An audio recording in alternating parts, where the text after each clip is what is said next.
Suami menghadiri pernikahan adiknya bersama gundiknya. Aku tidak diundang oleh keluarganya. Aku hanya tersenyum. Kubalas mereka dengan pergi liburan ke Korea. Mereka syok karena. Sebelum ceritanya dimulai, silakan tulis di kolom komentar dari daerah mana saja teman-teman yang menonton cerita ini. Dan jangan lupa like dan subscribe, agar channel Cerita Ar bisa terus berkembang dan mempersembahkan cerita yang terbaik. Nia selalu percaya bahwa kesetiaan adalah bentuk cinta paling sunyi. Tidak perlu diumbar, tidak perlu disaksikan siapapun, cukup dirasakan oleh hati yang memilih bertahan. Pagi itu, seperti pagi-pagi sebelumnya, ia bangun lebih dulu dari Fikri. Jam di dinding belum menunjukkan pukul 5, tapi Nia sudah duduk di tepi ranjang, menata napas, lalu bangkit dengan langkah pelan agar tidak mengganggu tidur suaminya.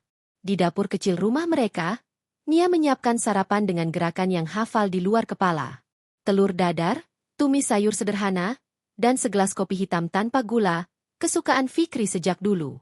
Sesekali, tatapan Nia jatuh ke arah ruang tengah, ke foto pernikahan mereka yang tergantung rapi. Dalam foto itu, ia tersenyum lembut, sementara Fikri tampak gagah dengan senyum penuh percaya diri. Tidak ada yang tahu, bahkan Fikri sendiri, betapa banyak doa yang Nia titipkan di balik senyum itu. Nia bukan perempuan yang dibesarkan dengan kemewahan mencolok. Ia tumbuh dalam keluarga yang mengajarkannya tentang kerja keras, tanggung jawab, dan diam yang bermakna.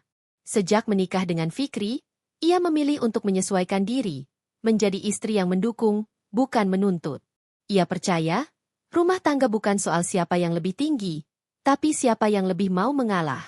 Fikri terbangun ketika aroma kopi mulai memenuhi rumah. Ia berjalan ke dapur dengan kaos kusut dan wajah setengah sadar. "Kamu bangun cepat sekali," ucapnya singkat. Nia tersenyum. Senyum yang selalu sama setiap pagi. "Biar kamu nggak telat kerja." Tidak ada percakapan panjang. Tidak ada pelukan hangat. Namun Nia sudah terbiasa.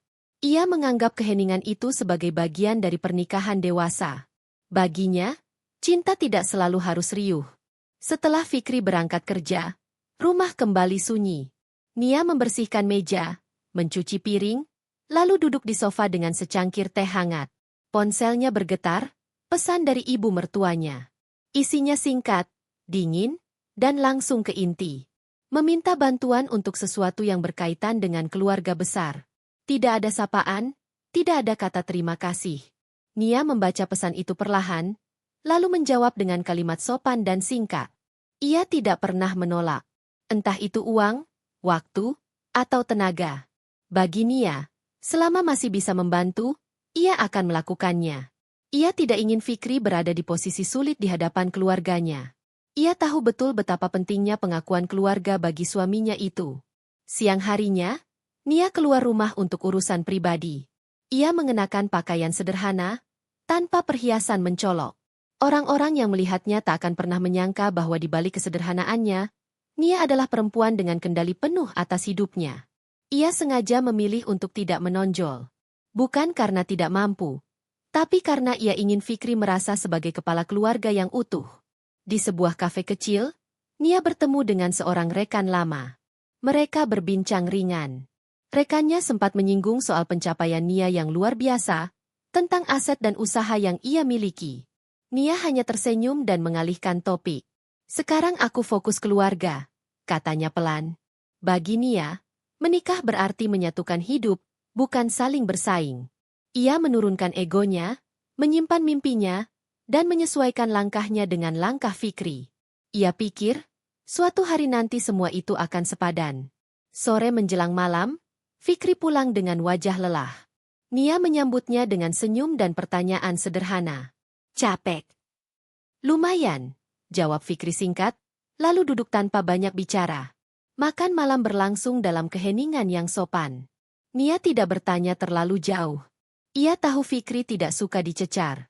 Setelah itu, Fikri sibuk dengan ponselnya, sementara Nia membereskan dapur. Dari balik pintu, Nia sempat mendengar tawa kecil Fikri saat membaca sesuatu di layar ponsel. Hatinya bergetar halus, tapi ia mengabaikannya. Ia memilih percaya. Malam itu, sebelum tidur, Nia menatap langit-langit kamar. Ada perasaan asing yang berkelebat, bukan cemburu, bukan marah, lebih seperti firasat yang belum memiliki nama.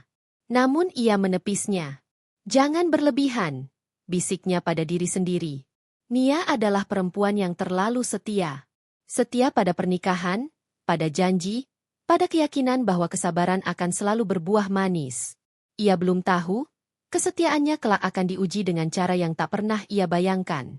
Namun untuk saat ini, Nia masih memilih diam, masih memilih tersenyum, dan masih percaya bahwa rumah tangga yang ia jaga sepenuh hati akan tetap berdiri utuh.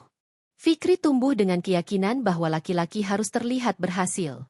Bukan sekadar bekerja dan membawa pulang uang, tetapi dihormati, dipuji, dan diakui, terutama oleh keluarganya sendiri. Sejak kecil, ia hidup dalam bayang-bayang tuntutan itu.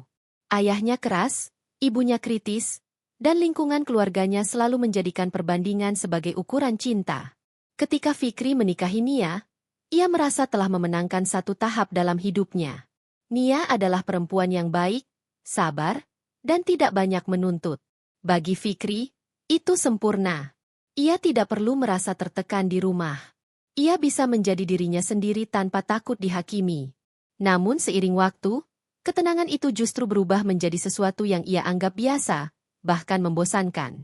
Di kantor, Fikri bukan siapa-siapa yang istimewa.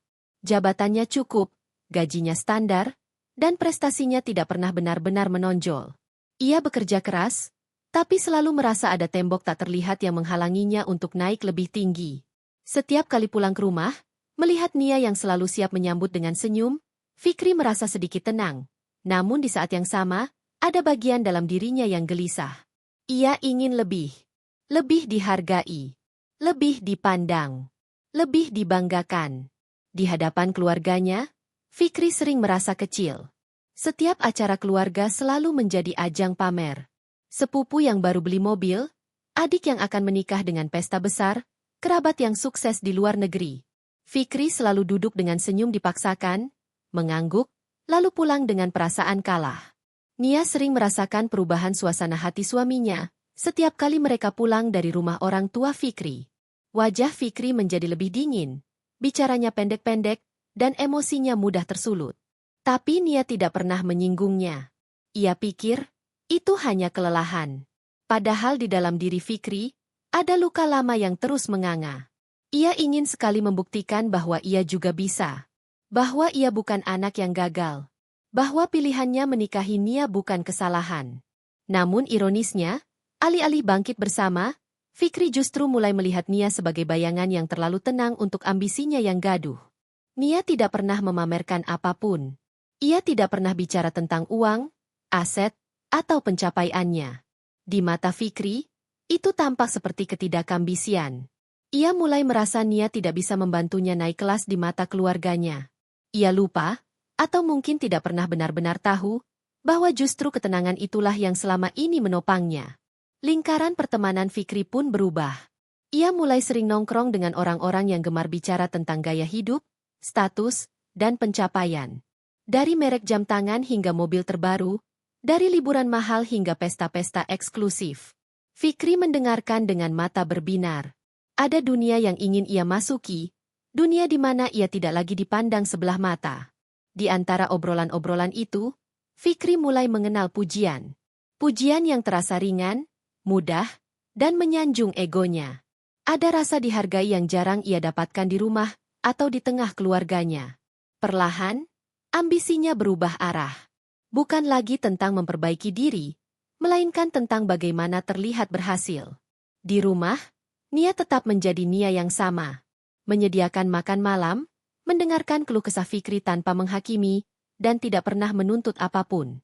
Namun bagi Fikri, ketulusan itu mulai terasa seperti cermin yang menyorot kelemahannya sendiri. Ia tidak nyaman. Suatu malam, saat mereka makan bersama, Nia bercerita singkat tentang rencananya mengikuti sebuah kegiatan sosial. Fikri hanya mengangguk tanpa menatapnya. "Kamu nggak capek?" tanyanya datar. "Enggak," jawab Nia lembut. "Aku senang bisa bermanfaat." Jawaban itu justru membuat Fikri merasa semakin jauh. Ia ingin didengar, tapi tidak tahu apa yang harus ia katakan. Ia ingin dipahami, tapi tidak pernah benar-benar membuka diri. Dalam diamnya, Fikri menyimpan ambisi yang tidak ia akui, bahkan pada dirinya sendiri. Malam itu, Fikri berbaring menatap layar ponselnya lebih lama dari biasanya. Ada dunia lain di sana. Dunia yang membuatnya merasa penting. Ia tidak sadar, setiap detik yang ia habiskan untuk mengejar pengakuan semu, perlahan menjauhkan dirinya dari satu-satunya orang yang setia berdiri di sisinya. Fikri adalah pria dengan ambisi besar dan keberanian yang setengah. Ia ingin terbang tinggi, tapi lupa memperkuat pijakan. Ia ingin dihormati, tapi mengabaikan orang yang paling tulus mencintainya. Dan tanpa ia sadari, ambisinya yang tak terkendali itu sedang menuntunnya menuju pilihan-pilihan yang kelak akan ia sesali. Keluarga Fikri adalah keluarga yang gemar menilai. Bukan menilai dengan suara keras atau kata-kata kasar yang terang-terangan, melainkan melalui lirikan mata, nada bicara, dan sikap yang seolah sopan tapi menyisakan rasa perih. Sejak awal pernikahannya dengan Fikri, Nia sudah merasakan tembok tak kasat mata itu berdiri di sekelilingnya. Rumah orang tua Fikri selalu ramai setiap akhir pekan. Saudara, ipar, sepupu, dan tetangga datang silih berganti. Di sanalah, Nia belajar arti menjadi hadir tapi tidak dianggap. Ia selalu datang lebih awal, membantu di dapur, menyiapkan hidangan, membersihkan meja. Namun namanya jarang disebut. Jasanya jarang diingat. Ibu mertua Nia adalah perempuan yang pandai menjaga citra. Senyumnya ramah di depan orang lain, tapi dingin saat hanya ada keluarga. Kepada menantu perempuan lain, ia gemar memuji. Kepada Nia, ia lebih sering mengoreksi. Kok sayurnya begini? Kamu masaknya jangan terlalu asin. Kamu kurang luwes kalau ngobrol sama tamu.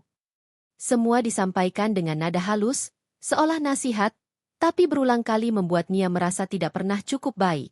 Ayah mertua Nia jarang berbicara langsung dengannya. Tatapannya sering melewati Nia begitu saja, seakan keberadaannya tidak penting untuk diperhatikan. Jika berbicara, ia selalu mengarahkan pembicaraan pada Fikri, tentang kerja, penghasilan, dan masa depan. Nia duduk di samping, mendengarkan, tersenyum, dan diam. Di setiap acara keluarga, perbandingan adalah menu utama. Ada menantu yang dipuji karena datang dengan mobil baru, ada yang dipuja karena pesta pernikahannya mewah, ada pula yang dielu-elukan karena bekerja di perusahaan besar. Nia seringkali hanya menjadi latar belakang. Jikapun dibicarakan, biasanya dengan nada setengah mengejek. Istrinya Fikri itu kelihatannya sederhana, ya? Iya. Kelihatan banget nggak neko-neko. Kalimat itu terdengar ringan, tapi cukup untuk menusuk perlahan. Nia mendengar semuanya.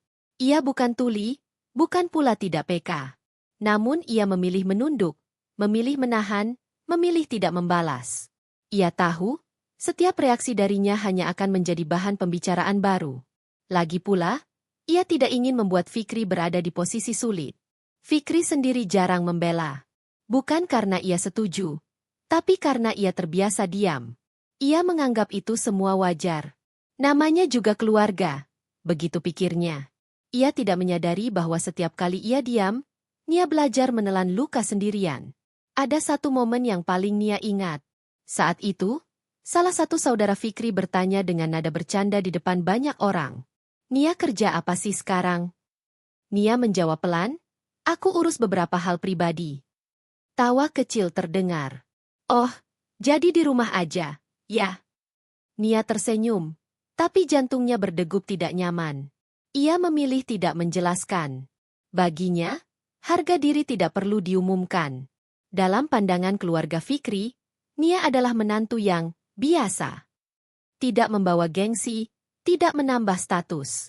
Mereka tidak tahu, atau mungkin tidak peduli, bahwa banyak kemudahan yang mereka nikmati selama ini mengalir dari tangan Nia, dari keputusan-keputusan yang ia ambil diam-diam demi menjaga kehormatan suaminya. Setiap kali pulang dari rumah mertuanya, Nia selalu menenangkan diri. Ia tidak pernah mengeluh pada Fikri. Jika ditanya, jawabannya selalu sama. Biasa aja. Namun di balik kata itu, ada kelelahan yang perlahan mengendap. Ada rasa asing berada di tengah keluarga yang seharusnya menjadi tempat pulang. Nia mulai menyadari bahwa ia tidak pernah benar-benar diterima, hanya ditoleransi. Malam itu, setelah kembali ke rumah mereka, Nia berdiri lama di depan cermin. Ia menatap dirinya sendiri, wajah yang tampak tenang, mata yang menyimpan terlalu banyak hal. Tidak apa-apa, bisiknya pada bayangannya sendiri. Ia masih percaya, dengan kesabaran dan sikap baik, hati manusia bisa dilunakkan. Ia belum tahu, ada hati-hati yang memang memilih untuk tidak pernah menganggap. Dan di sanalah, perlahan tapi pasti, jarak antara Nia dan keluarga suaminya semakin menganga, menjadi luka yang kelak akan membalas dengan caranya sendiri. Di balik senyum Nia yang selalu tenang dan langkahnya yang tertata rapi, tersimpan dunia yang tak pernah diketahui siapapun, bahkan Fikri sendiri. Selama bertahun-tahun, Nia telah menanggung beban yang tidak terlihat, menyelamatkan kehormatan rumah tangga, dan menutupi kekurangan suaminya, semuanya dalam diam. Sejak awal menikah, Nia menyadari bahwa Fikri bukanlah pria yang bisa menanggung semua tekanan hidup sendirian. Ia lembut, tapi rapuh ketika harus menghadapi kritikan keluarga atau membuktikan diri di lingkungan sosial. Maka Nia mengambil peran yang sering dianggap remeh, pengatur, penyeimbang, dan penyelamat keadaan. Di kantor, Fikri adalah sosok biasa, tidak istimewa. Tetapi di rumah, Nia diam-diam menutupi kekurangannya. Bila ada tagihan yang menumpuk, Nia yang membayar agar Fikri tetap terlihat mapan. Bila ada rencana keluarga yang membutuhkan dana, Nia yang menyiapkan, memastikan Fikri tetap dihormati. Semua dilakukan dengan senyum dan tanpa menuntut pujian. Suatu sore, Nia menatap buku rekeningnya yang rapi. Di lembar-lembar itu tercatat transaksi untuk berbagai keperluan Fikri dan keluarganya.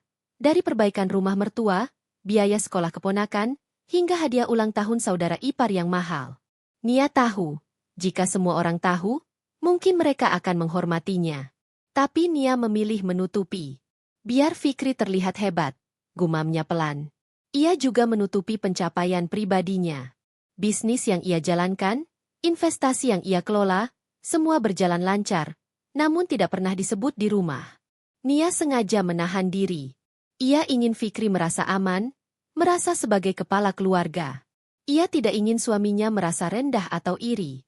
Terkadang, ada bisik hati yang bertanya, apakah ia akan menghargai jika tahu semua ini? Tetapi Nia selalu menjawab sendiri, biarkan ini tetap rahasia. Biar sekarang ia bahagia. Di balik pengorbanan itu, ada rasa lelah yang perlahan mengendap. Saat orang lain memuji Fikri atas segala hal, Nia hanya tersenyum dari jauh, menyimpan kebenaran yang tak diketahui siapapun. Bahkan di rumah, meski terlihat harmonis, Nia sering menunda tidur untuk memastikan semua urusan selesai. Uang keluarga Fikri terkendali, tagihan lunas, dan semua tampak sempurna di mata orang lain. Suatu kali, seorang teman lama menelpon. Nia, kamu benar-benar hebat. Aku dengar banyak orang mengira semua itu usaha Fikri, padahal jelas kamu yang bekerja keras, kata teman itu. Nia tersenyum, tapi tidak menjawab panjang. Ia tidak ingin menimbulkan masalah. Baginya, kerja keras dan pengorbanan adalah sesuatu yang tidak perlu diumbar. Namun, pengorbanan yang disembunyikan ini bukan tanpa konsekuensi. Hati Nia mulai menimbulkan pertanyaan sendiri. Sampai kapan ia harus diam? Sampai kapan semua usaha dan dana yang ia tangani demi menjaga citra Fikri dan keluarganya harus tetap tersembunyi? Di malam hari, ketika Fikri tertidur lelap, Nia duduk di sofa ruang tamu, menatap lampu yang redup. Ia membuka laptopnya, meninjau beberapa laporan keuangan, memastikan semuanya tetap berjalan. Tangan Nia bergerak cekatan, tapi matanya jauh, tenggelam dalam pemikiran. Ia mulai menyadari bahwa pengorbanannya yang selama ini diam-diam, mungkin suatu saat akan menjadi kunci kekuatannya sendiri. Nia menarik napas panjang dan tersenyum tipis. Senyum yang sama yang selalu ia tunjukkan pada Fikri dan keluarganya. Namun kali ini, senyum itu berbeda. Ada keteguhan, ada perhitungan, dan ada rahasia besar yang siap muncul ketika saatnya tiba. Pengorbanan yang selama ini tersembunyi tidak lagi hanya untuk menyelamatkan orang lain. Ia akan menjadi alat yang kelak membuat Nia berdiri tegak, bukan di belakang bayang-bayang siapapun. Kepercayaan adalah fondasi rumah tangga. Tetapi fondasi itu tak selalu terlihat retak hingga retak itu benar-benar menganga. Bagi Nia, retakan itu mulai muncul perlahan, melalui hal-hal kecil yang pada awalnya tampak sepele, tapi seiring waktu menumpuk menjadi rasa sakit yang sulit diabaikan. Awalnya, Fikri mulai pulang lebih larut dari biasanya. Ia mengaku lembur di kantor, rapat ini dan itu, padahal Nia beberapa kali menunggu telepon darinya yang tidak pernah datang. Ada rasa cemas yang menghantui setiap kali ponsel Fikri bergetar. Bukan karena ia takut suaminya sibuk, tetapi karena intuisi halusnya menangkap ketidakjujuran. Suatu sore, Nia menerima sebuah paket yang ditujukan untuk Fikri. Paket itu berisi hadiah mahal, kartu ucapan romantis, dan alamat pengirim yang asing.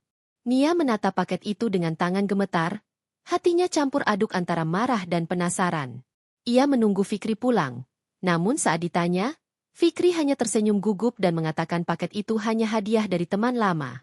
Nia tersenyum tipis, tapi ada bisikan hati yang berkata, ini bukan cerita yang harus kulupakan. Fikri mulai mengubah kebiasaan kecilnya. Ponsel selalu digenggam erat, notifikasi ditekan cepat, percakapan di rumah jadi lebih singkat. Di mata Nia, ada jarak yang tidak ia mengerti. Ia mencoba bertanya lembut, ada apa, Vi? Kamu kelihatan berbeda. Fikri hanya tersenyum datar, enggak, semuanya baik-baik saja. Tapi Nia tahu. Ia selalu tahu. Sensasinya tidak pernah salah. Detak jantungnya, cara Fikri menatap, cara ia menjawab pertanyaan. Ada sesuatu yang disembunyikan. Dan semakin Fikri berusaha menutup, semakin jelas bagi Nia bahwa ada retakan dalam kepercayaan mereka. Malam itu, Nia duduk sendiri di ruang tamu setelah Fikri tertidur. Ia menatap foto pernikahan mereka, senyum yang dulu membuat hatinya tenang, kini terasa hampa. Apakah aku salah memilih untuk selalu setia? Pikirnya. Hatinya sesak, tapi ia menolak untuk menangis. Nia tahu, menangis tidak akan menyelesaikan apapun. Yang ia butuhkan hanyalah kebenaran. Keesokan harinya, Nia mulai mengamati gerak-gerik Fikri lebih teliti. Ia melihat pesan-pesan singkat di layar ponsel Fikri, suara panggilan yang sering ditolak, dan perubahan nada bicaranya ketika ada orang lain di sekitarnya. Setiap detail kecil menambah lapisan retakan itu.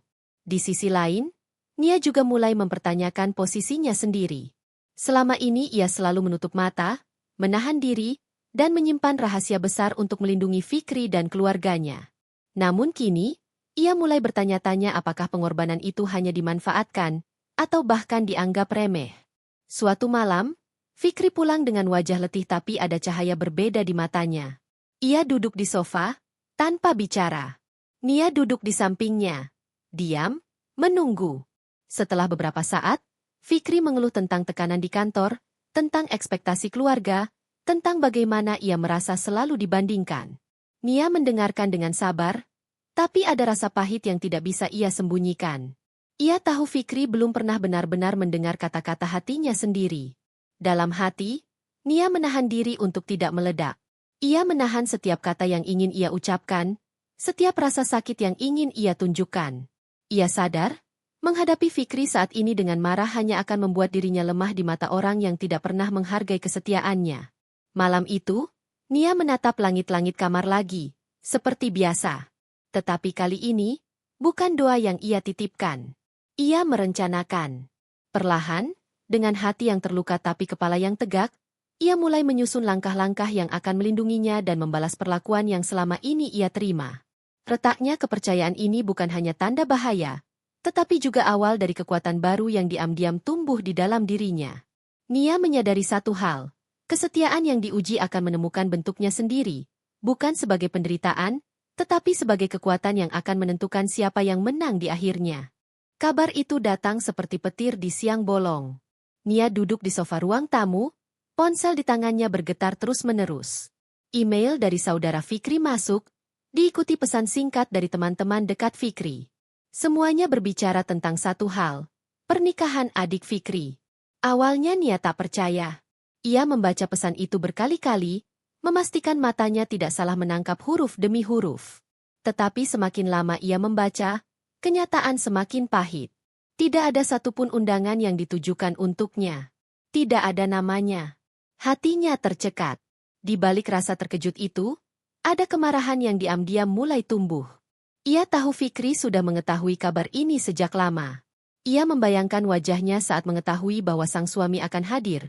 Namun ia sendiri tidak diundang, di tengah keluarga yang mengaku menghormatinya. Nia mengingat semua pengorbanannya.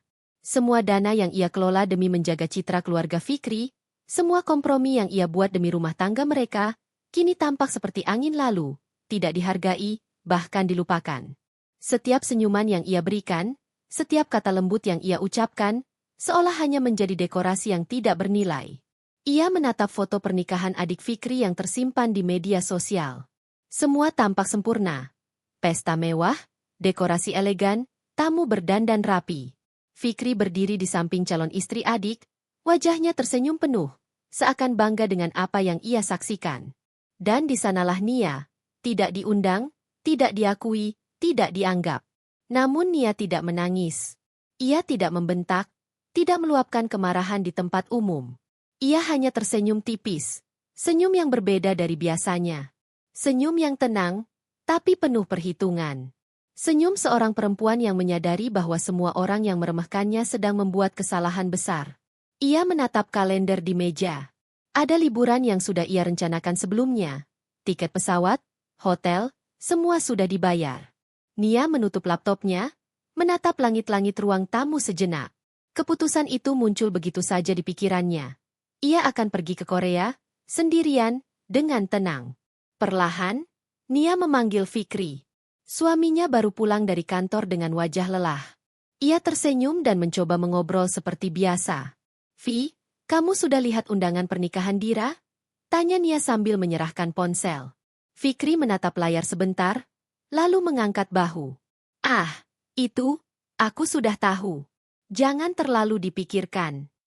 Nia tersenyum. Senyum yang sama yang selalu ia tunjukkan setiap pagi, namun kali ini berbeda. Tidak ada rasa tertekan, tidak ada rasa lemah. Hanya ketenangan yang dingin. Ia sudah menyiapkan langkahnya sendiri. "Kalau begitu, aku akan tetap pergi liburan," katanya pelan. Fikri terkejut. Ia menatap Nia dengan mata terbelalak, seakan tidak mengerti. "Kamu, liburan? Sekarang? Di saat?" Nia hanya tersenyum. Tidak ada jawaban panjang. Ia tidak perlu menjelaskan apapun. Semua tindakan Nia kini berbicara lebih keras daripada kata-kata. Dalam hati, Nia menyadari satu hal. Ia tidak diundang bukan karena ia tidak berhak, tetapi karena mereka menganggapnya lemah. Dan itu adalah kesalahan terbesar yang pernah dibuat keluarga Fikri. Karena perempuan yang diam, yang terlihat pasrah, bukan berarti tidak memiliki kekuatan. Ia hanya menunggu waktu yang tepat untuk menunjukkan bahwa semua yang mereka remehkan selama ini adalah miliknya, dan ia siap mengambilnya kembali. Malam itu, sebelum berkemas, Nia menatap foto pernikahan adik Fikri di layar ponsel sekali lagi. Senyum itu tetap ada, tapi kini ia disertai perhitungan yang tajam. Liburan ke Korea bukan sekadar perjalanan. Itu adalah langkah awal dari sebuah rencana yang akan mengguncang dunia yang selama ini menganggapnya tidak berarti. Di balik ketenangan Nia, ada api yang mulai menyala. Api yang akan membakar semua kesombongan, ketidakpedulian, dan pengkhianatan yang ia alami. Ia hanya perlu waktu dan strategi. Dan waktu itu, telah dimulai. Hari pernikahan adik Fikri semakin dekat. Undangan telah beredar, dekorasi sudah dipersiapkan, dan suasana di keluarga Fikri tampak gemerlap dari luar. Semua orang sibuk memastikan bahwa pesta itu akan menjadi acara terbesar tahun ini. Namun satu hal yang membuat Nia terkejut dan sakit hati adalah fakta bahwa Fikri tidak datang sendirian, melainkan bersama wanita yang jelas-jelas bukan dirinya. Nia mengetahuinya dari pesan singkat teman yang menghadiri rehearsal pesta. Nama wanita itu, pakaian yang ia kenakan, bahkan cara Fikri menatapnya, semua digambarkan secara rinci. Nia duduk di ruang tamu, memegang ponsel, perlahan menelan ludah. Ada rasa yang aneh mengaduk di dalam dadanya. Marah, kecewa, tapi juga dingin dan terkendali.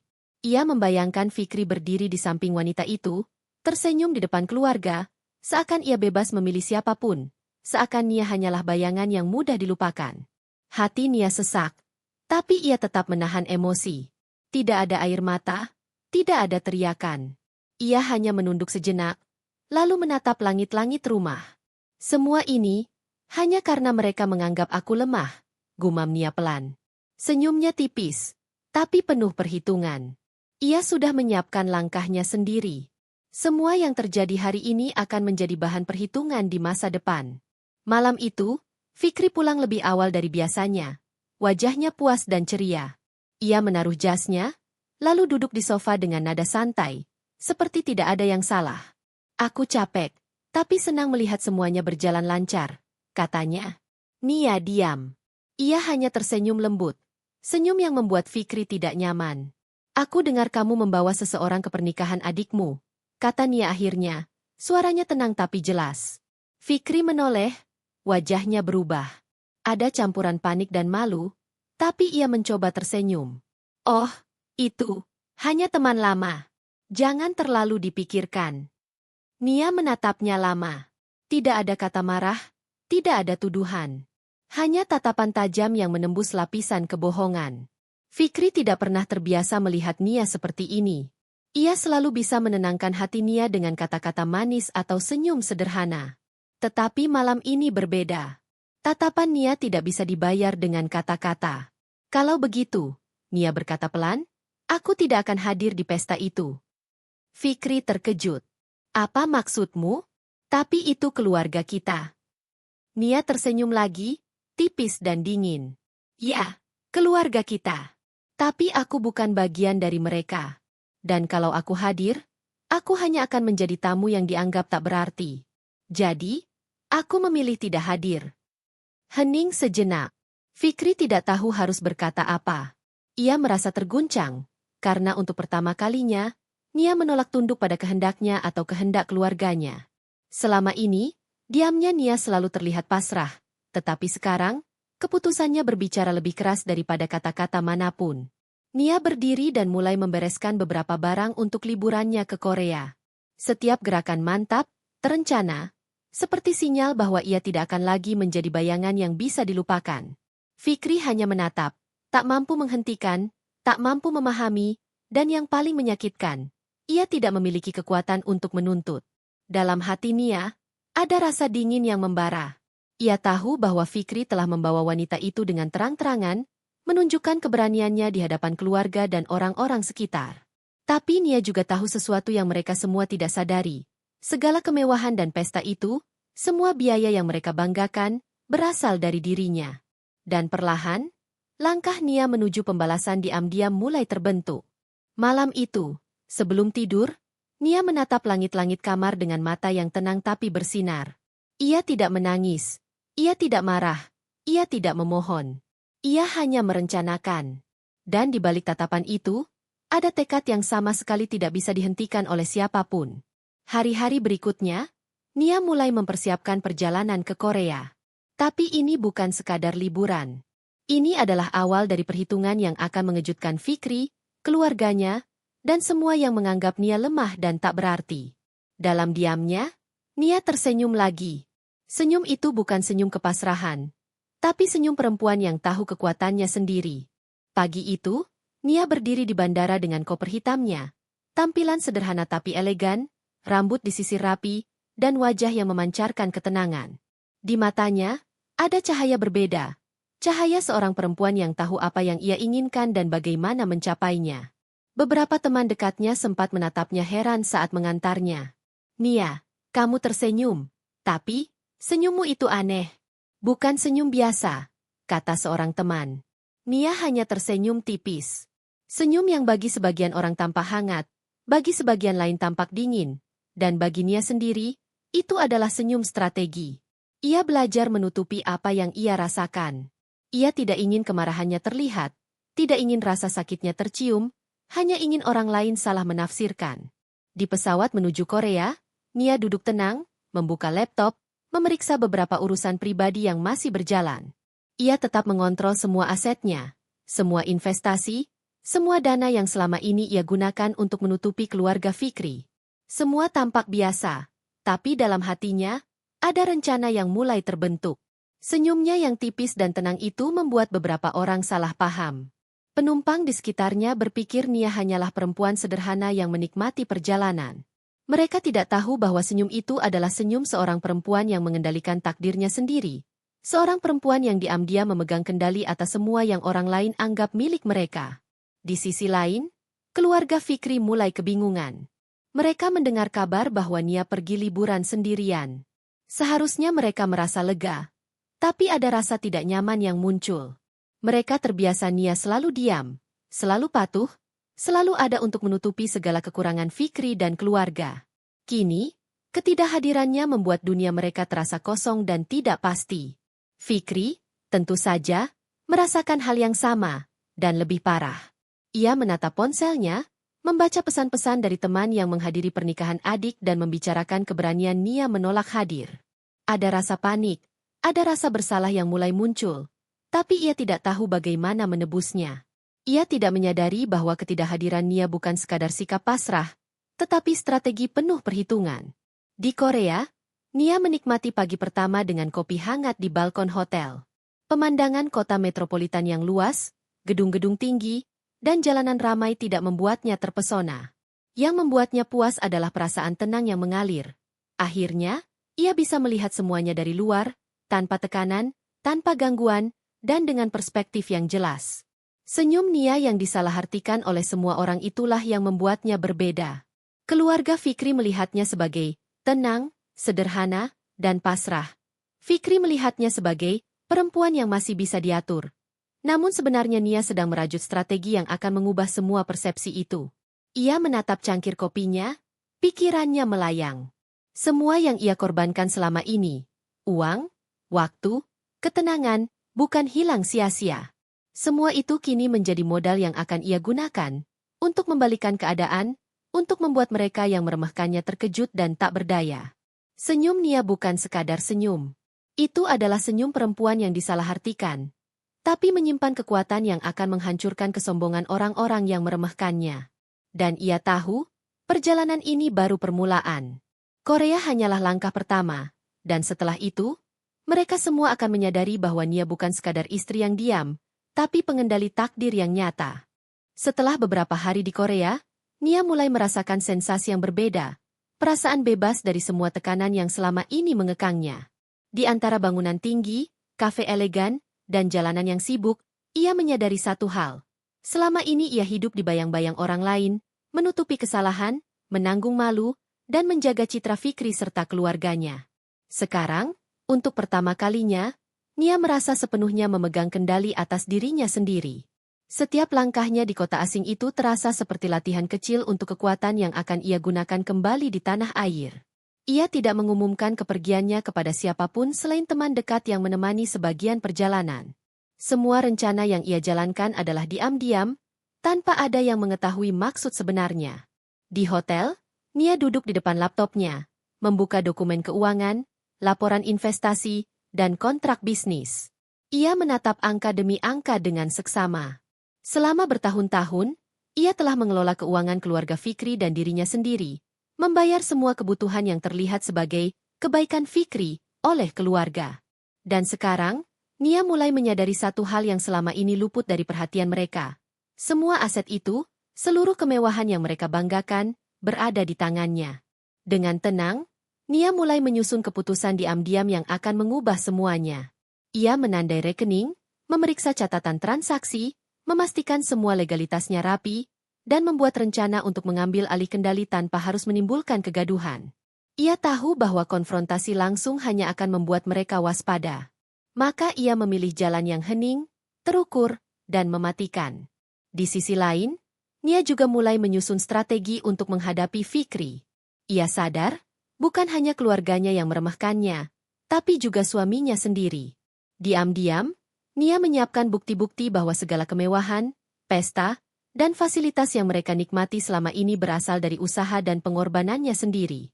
Ia ingin Fikri tahu, dengan cara yang tidak bisa ia abaikan, bahwa selama ini Nia bukan perempuan lemah atau pasrah, tapi perempuan yang memegang kendali penuh. Di sore hari, Nia berjalan di tepi sungai Han, menikmati angin sepoi dan suara air yang tenang. Ia menutup mata sebentar dan mengambil napas panjang.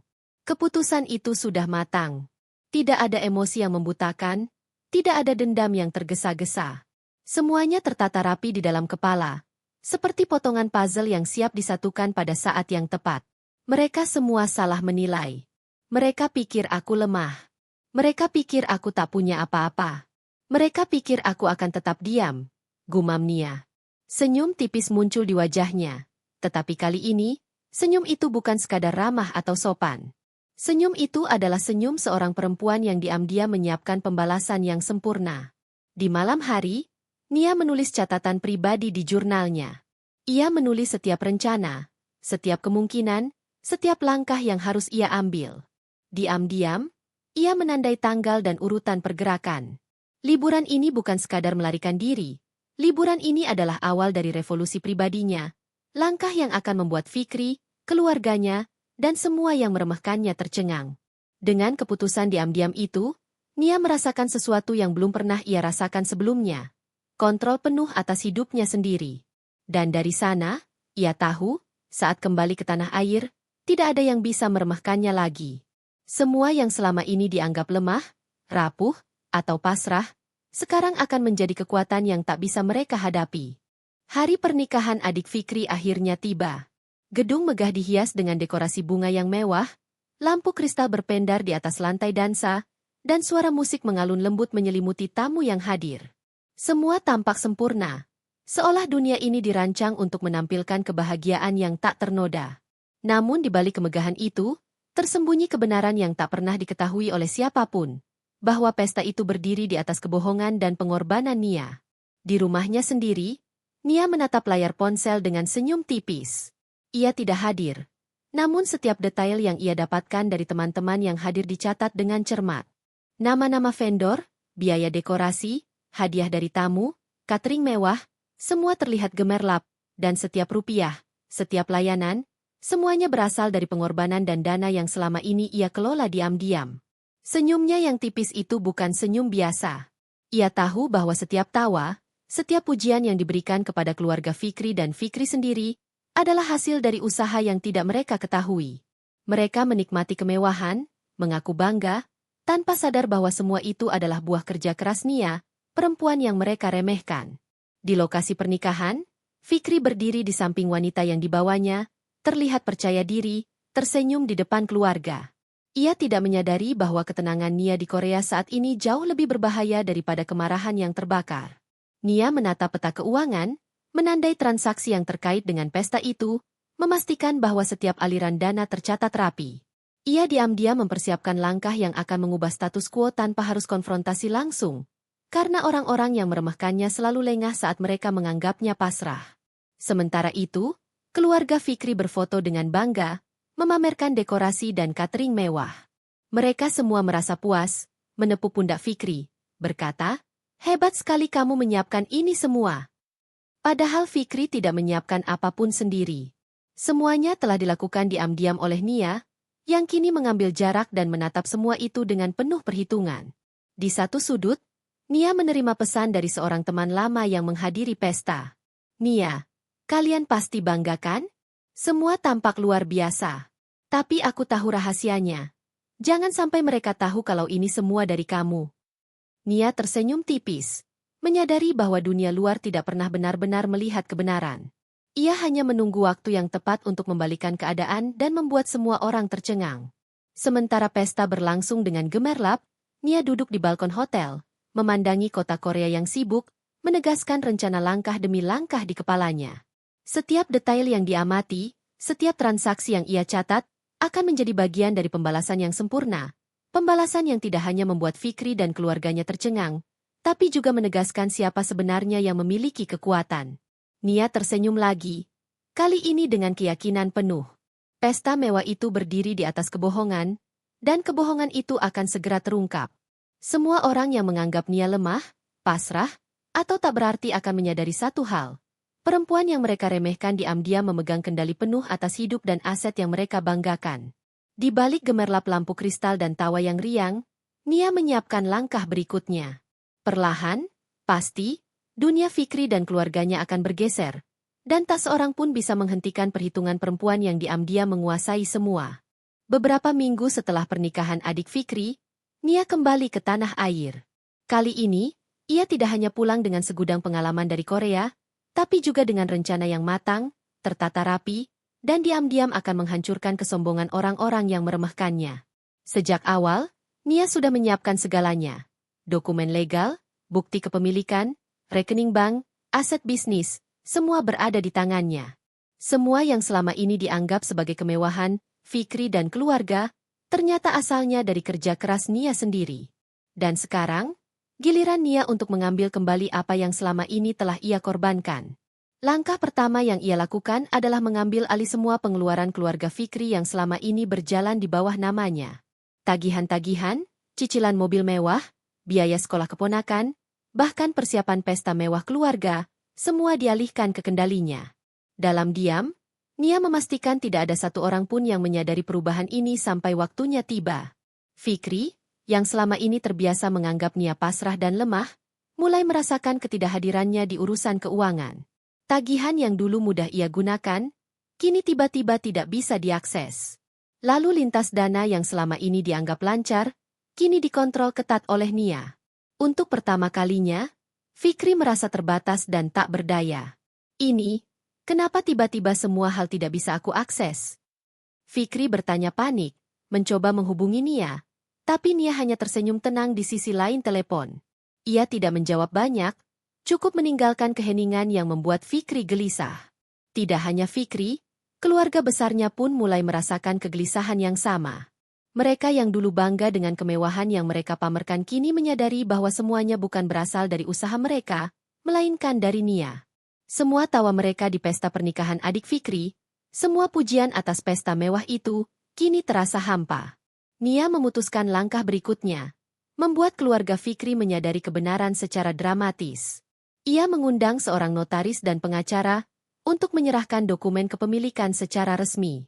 Semua aset, rekening, dan hak-hak yang selama ini mereka klaim sebagai milik Fikri dan keluarganya, kini berada di tangan Nia. Di hadapan keluarga, Nia tersenyum tipis, tenang, tapi setiap kata yang ia ucapkan menusuk lebih tajam daripada pedang.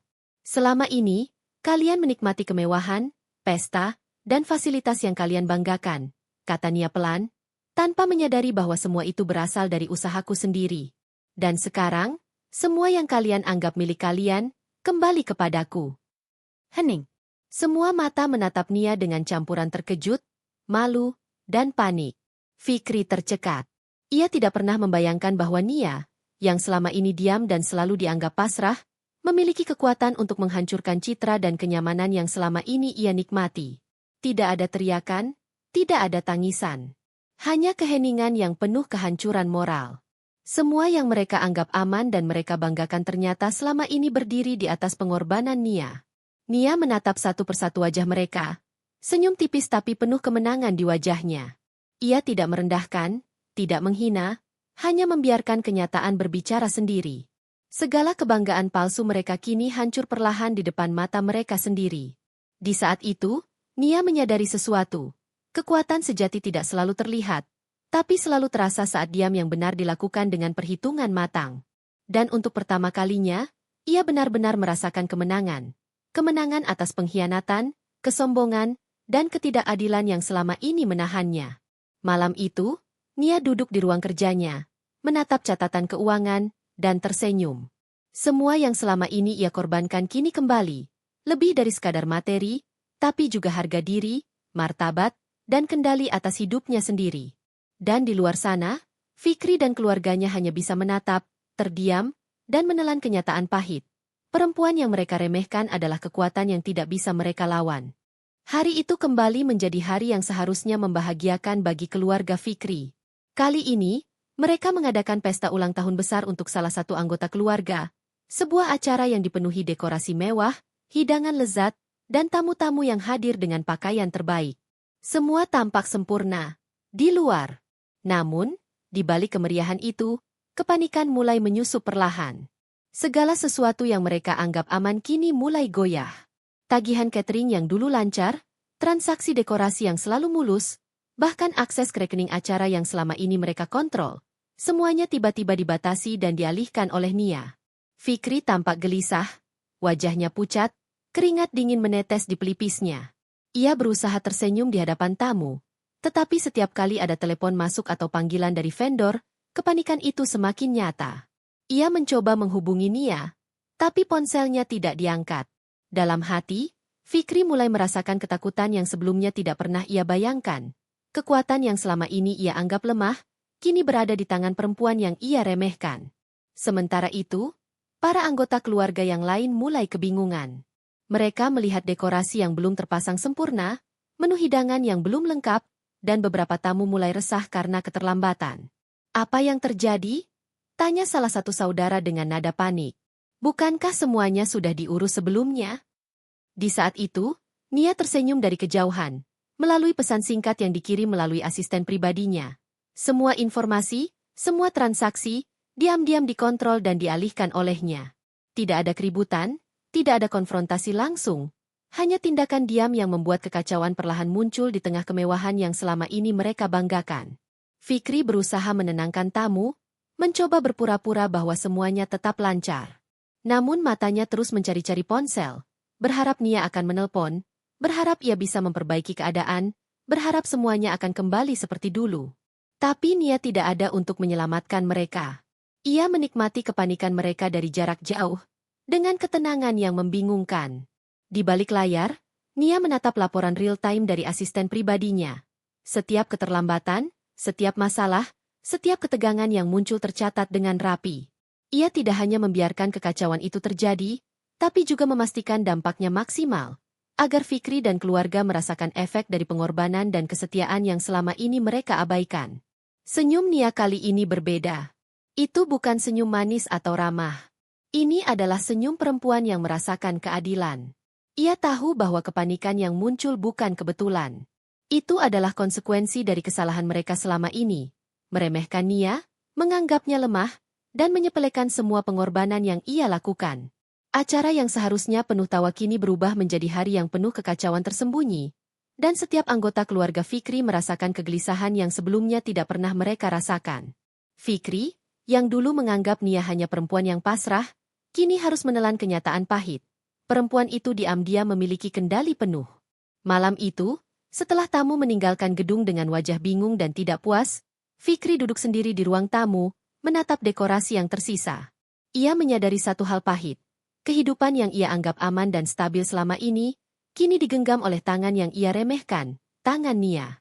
Dan Nia, jauh dari gedung yang gemerlap, duduk di balkon hotel, menyesap kopi hangat, menatap lampu kota, dengan senyum tipis yang penuh kemenangan.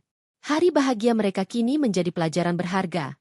Tidak ada yang bisa meremehkan Nia lagi, dan semua yang mereka anggap mudah kini berbalik di tangan perempuan yang diam-diam menguasai segalanya. Hari itu datang seperti badai yang menimpa rumah tangga dan keluarga Fikri. Semua yang selama ini tersembunyi mulai muncul ke permukaan, dan mereka yang meremehkan Nia kini dihadapkan pada kenyataan pahit yang tak bisa mereka abaikan. Nia kembali ke kota dengan tenang, wajahnya tetap damai, senyum tipis yang selalu membuat orang salah tafsir. Tapi kali ini, senyum itu disertai kekuatan dan kendali penuh. Ia membawa dokumen, bukti kepemilikan aset, catatan transaksi, dan bukti pengelolaan dana yang selama ini diam-diam ia lakukan untuk menutupi keluarga Fikri. Semua itu kini akan dibongkar secara terstruktur. Pertemuan keluarga diadakan secara mendadak. Fikri, yang biasanya percaya diri, kini tampak gelisah. Ia menatap Nia dengan panik, mencoba menebak apa maksud kedatangannya. Namun Nia tidak membiarkan sedikitpun ketidakpastian muncul. Dengan tenang, ia membuka map tebal berisi dokumen dan menaruhnya di atas meja. Selama ini, kalian menikmati kemewahan, pesta, dan fasilitas yang kalian banggakan, kata Nia pelan, suaranya tenang tapi menusuk, tanpa menyadari bahwa semua itu berasal dari usaha dan pengorbananku sendiri. Dan sekarang, semua yang kalian klaim sebagai milik kalian, ada di tanganku. Hening. Semua mata menatap Nia dengan campuran terkejut, malu, dan takut. Fikri tidak tahu harus berkata apa. Ia yang selama ini merasa memiliki kendali, kini kehilangan pijakan, karena perempuan yang ia remehkan selama ini menguasai segalanya tanpa mereka sadari. Ibu Fikri mencoba menyela, suaranya gemetar. Nia, maksudmu, semua ini? Nia menatap tajam, tapi tetap tenang. Ya, semua pengeluaran, semua pesta, semua fasilitas. Selama ini saya yang mengelola. Semua yang kalian banggakan ternyata berdiri di atas pengorbananku. Dan sekarang, kalian harus menerima kenyataan itu. Kebenaran itu membuat semua anggota keluarga terdiam. Mereka mulai menyadari bahwa selama ini, mereka tidak pernah menghargai Nia. Semua sikap meremehkan, semua kata-kata yang menyepelekan, semua pengakuan palsu atas pencapaian Fikri, semuanya kini terbongkar. Fikri merasa tubuhnya lemas. Ia mencoba membela diri. Nia, aku tidak tahu harus bilang apa. Nia menatapnya dingin. Tidak perlu membela diri, Fikri. Yang perlu kau lakukan hanyalah menerima fakta bahwa selama ini kalian salah menilai aku. Kesetiaan dan pengorbananku bukan untuk dipuji atau dimanfaatkan. Itu adalah bagian dari hidupku, dan sekarang aku memutuskan siapa yang mengendalikan semuanya. Keluarga Fikri saling menatap. Wajah mereka memerah. Malu karena semua kebohongan dan kesombongan mereka kini terungkap di depan semua orang. Tak ada lagi alasan untuk membela diri. Semua yang mereka banggakan hanyalah topeng yang runtuh. Dalam keheningan itu, Nia menyadari satu hal. Diam-diam, dengan strategi dan kesabaran, kebenaran akan selalu menang. Semua yang selama ini ia pendam, semua yang ia simpan dalam hati, kini muncul secara sempurna, menegaskan siapa dirinya sebenarnya. Seorang perempuan yang bukan hanya setia, tapi juga kuat, cerdas, dan tidak bisa diremehkan. Fikri akhirnya menunduk, tubuhnya gemetar. Sadar bahwa selama ini ia salah menilai perempuan yang selama ini dianggapnya pasrah. Semua yang ia klaim sebagai miliknya ternyata selama ini dikendalikan oleh Nia. Dan Nia? Ia tersenyum tipis. Senyum yang kini bukan lagi untuk disalahartikan. Senyum yang merupakan simbol kemenangan, pengakuan atas diri sendiri, dan kekuatan perempuan yang diam-diam memegang kendali atas takdirnya sendiri. Hari itu, kebenaran terbongkar, dan dunia Fikri serta keluarganya mulai bergeser selamanya. Tidak ada lagi kebohongan yang bisa mereka sembunyikan, tidak ada lagi kesombongan yang bisa mereka pertahankan. Semua kini jelas, Nia bukanlah perempuan yang mereka kira, dia adalah kekuatan yang tak bisa dilawan. Setelah kebenaran terbongkar di hadapan keluarga, dunia Fikri mulai runtuh perlahan. Setiap langkahnya terasa berat, setiap napas terasa sesak, dan setiap tatapan ke arah Nia membuatnya sadar satu hal. Semua yang selama ini ia anggap milik dan kuasanya, kini berada di tangan Nia. Fikri duduk di ruang tamu rumahnya, wajah pucat, tangan gemetar memegang secangkir kopi yang tak tersentuh. Ia menatap layar ponsel yang menampilkan laporan rekening yang dulunya bisa ia akses dengan mudah. Sekarang terkunci, semua transaksi dikontrol oleh Nia. Hatinya kacau. Selama ini ia membanggakan kemewahan, pesta, dan posisi sosial yang tinggi. Sekarang, semuanya seolah ditarik dari tangannya secara diam-diam, tapi pasti. Ibu Fikri mencoba menenangkan, tapi ia sendiri terlihat panik. Fikri, kita bisa bicara. Mungkin ia hanya ingin menunjukkan sesuatu. Fikri mengguncang kepala. Tidak, ibu tidak mengerti. Dia mengambil semuanya. Semua aset, semua kontrol, bahkan tagihan dan persiapan acara yang dulu aku urus. Semuanya sekarang bukan lagi milikku. Suaranya serak, penuh kebingungan dan rasa kehilangan. Di luar rumah, Nia tersenyum tipis saat menerima laporan dari asistennya. Ia tetap tenang, namun setiap langkahnya terukur. Fikri kehilangan segalanya bukan karena kemarahan atau balas dendam yang terburu-buru, tapi karena strategi yang cerdas dan sabar. Dan Nia tahu, kehilangan ini bukan hanya materi, tapi harga diri dan kebanggaan Fikri. Fikri mencoba menghubungi Nia berkali-kali, tetapi Nia tidak mengangkat.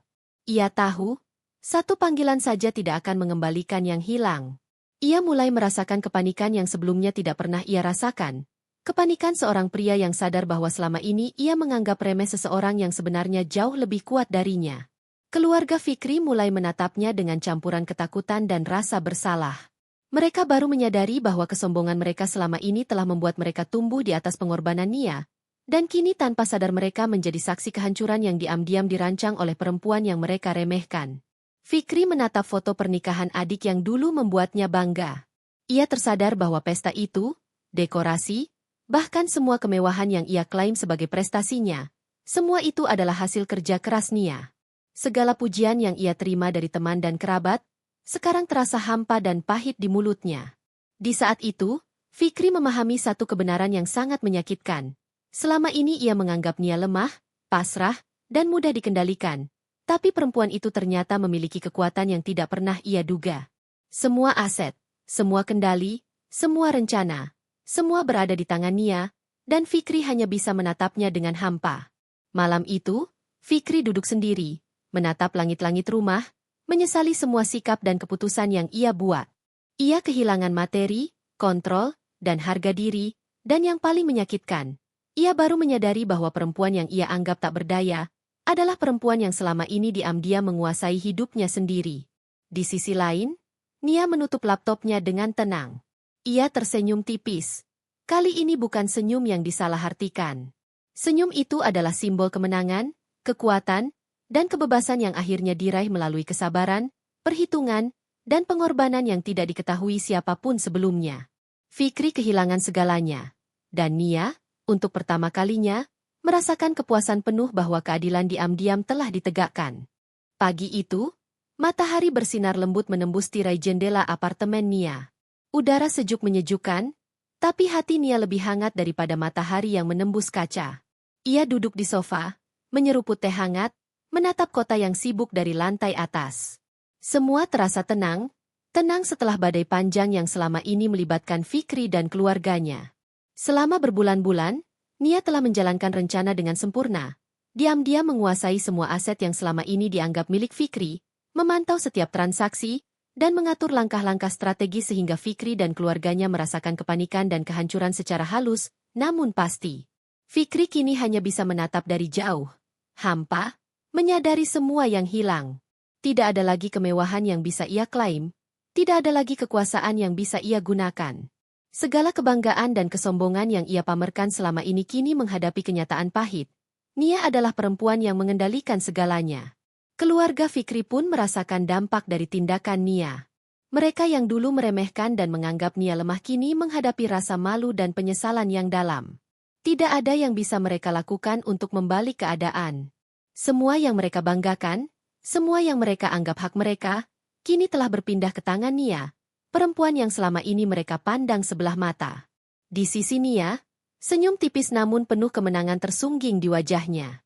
Senyum itu bukan sekadar ekspresi, tapi simbol dari perempuan yang tidak hanya mempertahankan harga diri, tapi juga berhasil menegaskan kekuatannya. Ia tidak perlu marah, tidak perlu berteriak, tidak perlu menghina. Cukup dengan strategi, ketenangan, dan perhitungan, ia telah membuat dunia Fikri dan keluarganya berputar sesuai kehendaknya. Ia mengingat kembali semua pengorbanan yang pernah ia lakukan. Uang yang diam-diam ia alokasikan untuk semua kemewahan keluarga, waktu dan tenaga yang ia korbankan, kesabaran yang ia simpan saat disakiti dan diremehkan. Semua itu kini menjadi modal untuk membalikan keadaan dan menegaskan siapa dirinya sebenarnya. Fikri mencoba menghubungi Nia, mencoba meminta maaf, mencoba meraih kembali apa yang hilang. Tapi Nia hanya menatap layar ponsel, tersenyum tipis, dan menutupnya perlahan. Ia tidak perlu menjawab. Dunia sudah berbicara sendiri. Keadilan diam-diam telah ditegakkan, dan Nia keluar sebagai pemenang. Nia berdiri, menatap kota yang sibuk, menarik napas panjang, dan merasakan kedamaian yang belum pernah ia rasakan sebelumnya. Semua langkah yang ia ambil, dari kesetiaan, pengorbanan, strategi diam-diam, hingga pengambilan kendali atas aset dan hidupnya, kini membuahkan hasil. Dunia yang dulu meremehkannya kini tidak punya pilihan selain menghormati kekuatan yang ia miliki. Di matanya, tersirat pesan yang kuat. Perempuan yang tenang, sabar, dan penuh perhitungan bukan berarti lemah. Ia bisa menjadi kekuatan yang mengubah segalanya. Senyum Nia hari itu bukan hanya kemenangan pribadi, tapi simbol dari perempuan yang berhasil menguasai takdirnya sendiri, menegakkan harga diri, dan memastikan bahwa pengorbanannya tidak pernah sia-sia. Langit sore mulai memerah, namun di hati Nia, ada cahaya yang lebih terang, cahaya dari kemenangan yang telah diraih dengan cerdas, tenang, dan elegan. Ia tersenyum lagi, kali ini dengan penuh kepuasan. Dunia tahu bahwa Nia bukan lagi perempuan yang bisa diremehkan. Ia adalah perempuan yang menang, sepenuhnya, dan dengan cara yang paling epik. Dan dengan senyum itu, Nia melangkah ke masa depan yang ia kendalikan sendiri, meninggalkan Fikri dan keluarganya dalam bayang-bayang kesombongan yang runtuh, sebagai bukti nyata bahwa keadilan dan kekuatan bisa datang dari diam yang terukur dan perhitungan yang matang.